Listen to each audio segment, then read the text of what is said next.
I bodybuilt. I was a bodybuilder and powerlifter for a good part of my life. Mr. Michigan 10 years ago, won several powerlifting meets. As I was entering my 40s, my body wasn't working the way that it used to. My legs would go numb all the time. Feet would go numb. My arms would just ache. Fatigue. I just thought, I'm getting older and this is just, it's how it is.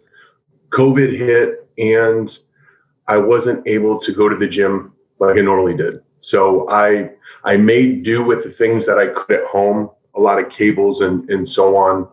And then I got COVID myself. I had it for about 33 days.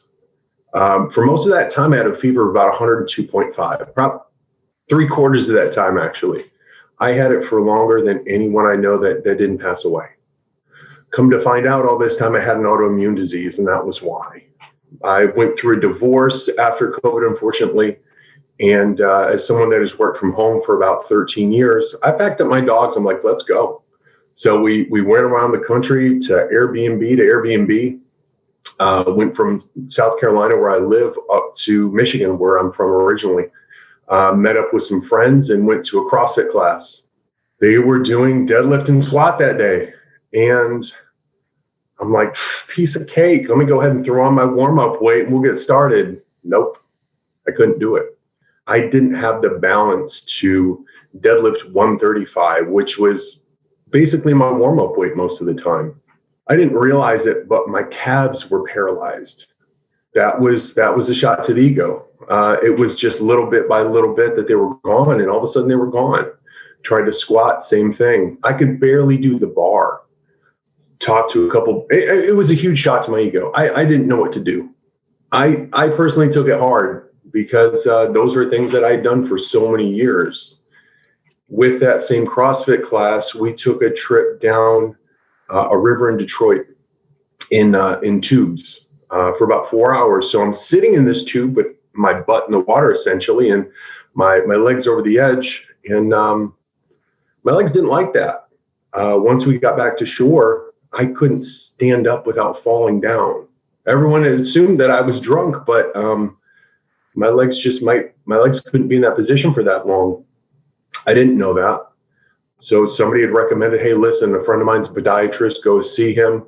And I did, saw the podiatrist. He had me take some he took some x-rays and he was looking at them and said, listen, there's something going on. So he recommended me to the Michigan Institute of Neurological Disorders. Saw the doctor. He said, we're going to run some tests. That went fine. I had a spinal tap. I had several different MRIs. On my third visit with that particular doctor, he did a nerve test. And if anyone's ever had that done, it's extremely uncomfortable. You get poked hundreds of times, but they want to see what nerves are firing. So they essentially started with my feet and worked their way up through my arms. And I can see the screen as the nurse is doing this. Nothing in my lower body was firing at all. So it wasn't a big surprise that my calves were gone. My arms were moving slowly, or more firing slowly rather. And the doctor came in and he said, looks like you have chronic inflammatory demyelinating polyneuropathy, CIDP, a very rare autoimmune disease. And I said, okay. So I thought he'd prescribe something like, here's a pill, take this, you'll be okay, see you later.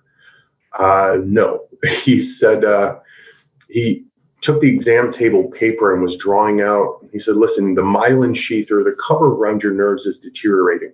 So it's not allowing your nerves to talk to your brain. That's why you have the balance issues. That's why you have the numbness and the tingling. And that's why everything is happening with your body. I said, okay, what do we do? He said, I'm going to work with your insurance company and we're going to get you on a treatment plan. I said, okay, great. He said, in the meantime, I want you to go on an anti-inflammatory diet. So, all right, great. As somebody that has worked out for many years, the first thing I thought of was a keto diet. High fat, medium protein, low carb, all the vegetables I can eat to keep me full. It was a terrible idea. And not to mention on that diet, I always looked terrible. It's not enough protein. You're not filled out. And I didn't feel great on it either. My insurance company did approve my treatments. $20,000 for an 8-hour infusion every 4 weeks for the rest of my life. It's not particularly pleasant. When you first start getting this treatment, you have to do 4 days in a row, kind of a loading dose. My last day was the day before Thanksgiving in 2001. On Thanksgiving Day 2001, I had never felt so close to death in my life. It may have been better at that point if I was just done. Everything hurt. I had a migraine to beat all migraines. I couldn't walk. Couldn't balance enough to walk. When you have to crawl to the bathroom, you hit rock bottom, and that's how it was. It was very, very difficult. A couple months later, my insurance company came back and they denied my treatment. They said, we need you to go through more tests. In my mind, I'm like, what's left? I felt very desperate.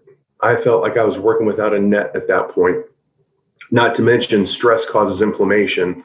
So I was very stressed at that point.